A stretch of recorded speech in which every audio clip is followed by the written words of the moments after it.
Hi అండి, welcome to my channel Sita daily vlog. Sweet recipe గుమ్మడికాయ హల్వా ఎలా చేశానో ఒకసారి చూసేయండి. గుమ్మడికాయ చాలా మంచిదండి.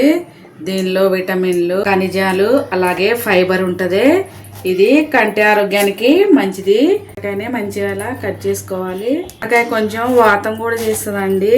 నేను ఇలాంటిది తీసుకున్నాను అనమాట.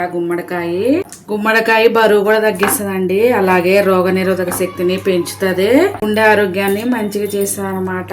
చూసారా ఎంత బాగుందో భలేగా. నేను ఒక ముక్క చేస్తున్నా అండి. ఒక ముక్క అక్కడ పెడుతున్నా పక్కన. ఇది తీసి పక్కన పెట్టేసుకున్నా. నీ చెక్కు తీసుకోవాలండి. నేను చెక్కు చాక్తోనే తీసుకోండి, పీలర్తో రాదు. ఎందుకంటే గట్టిగా ఉంటుంది కదా. ఇలా చాక్తోనే చెక్క అంతా తీసేసుకోవాలి. సరే, మొత్తం ఇలా చెక్క తీసేసుకోవాలి. చెక్క తీసేసుకొని మధ్యలో ఉన్నదే తీసేసుకోవాలి. గుమ్మడికాయ ముక్కలు ఇలా చేసుకున్న పొట్టు తీసుకున్నాక ఇప్పుడు దీంతో గ్రైండ్ చేసుకోవాలండి మంచిగా. మొత్తం దీన్ని ఇలాగా చేసుకోవాలి. చూసారా, ఇలా చేసుకోవాలన్నమాట. మొత్తం చాలా బాగుంటుంది. స్వీట్ తినాలనిపించినప్పుడు ఇలా చేసుకుంటే చాలా బాగుంటుందండి. మొత్తం ఇలా అన్నీ తురుముకోవాలన్నమాట. సరే, మొత్తం ఇలా తురిమేసుకోవాలి.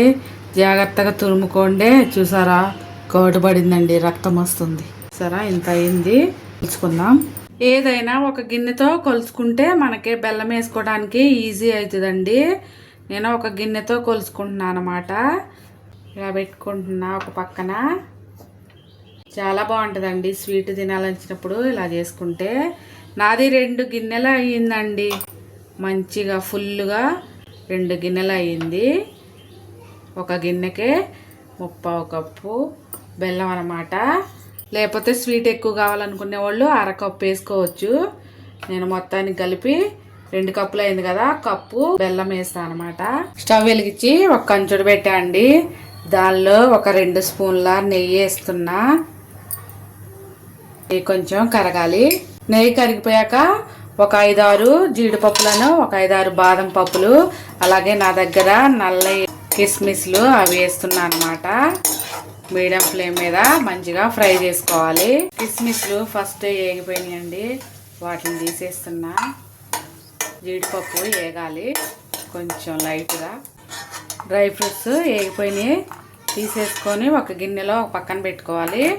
ఇప్పుడు అదే నెయ్యిలో మనం తురిమి పెట్టుకున్న గుమ్మడికాయ మంచిగా మీడియం ఫ్లేమ్లో నీళ్ళన్నీ ఇంకిపోయేలాగా మంచిగా ఫ్రై చేసుకోవాలన్నమాట. అయ్యేలాగా ఫ్రై చేసుకోవాలి మీడియం ఫ్లేమ్ మీద, మాడిపోకుండా. పచ్చివాసన పోయిందండి. దీనిలో ఉన్న నీళ్ళు కూడా అన్నీ పోయినాయి అనమాట. చూసారా, నీళ్ళే లేవు. ఇప్పుడు 2 కప్పులు వేసా కదా, 1 కప్పు నేను బెల్లం వేస్తున్నా. మంచిగా దీనిలో కరిగించుకోవాలి మీడియం ఫ్లేమ్లో. బెల్లం వేసాక సిమ్లో పెట్టుకుంటే కరిగేదాకా, కరిగిపోయాక మీడియం ఫ్లేమ్లో పెట్టుకోవచ్చు. ఇక కలుపుకోవాలి బెల్లం కరిగేదాకా. బెల్లం అంతా కరిగి కొంచెం దగ్గరకు అయ్యేదాకా మంచిగా బెల్లంలో ఉడికించుకోవాలి. ఒక 1/2 స్పూను నెయ్యి వేస్తున్నా అండి. ఇదంతా దగ్గర అవ్వాలి. అంతే, అయిపోయిందండి. ఇప్పుడు 2 యాలక్కాయలు దంచి వేసుకోండి. అలాగే మనం ఫ్రై చేసి పెట్టుకున్న డ్రై ఫ్రూట్స్, అలాగే ఇంకొక 1/2 స్పూను నెయ్యి. మంచిగా రెడీ అయిపోయిందండి. చక్కగా 1 వీక్ ఉంటుంది ఫ్రిడ్జ్లో పెట్టుకొని తింటే. మనం ఎప్పుడు కావాల్సి అప్పుడు వేడి చేసుకొని కొంచెం తినొచ్చు అనమాట. అంతే, స్టవ్ ఆపేసి గిన్నెలో సర్వ్ చేస్తానే.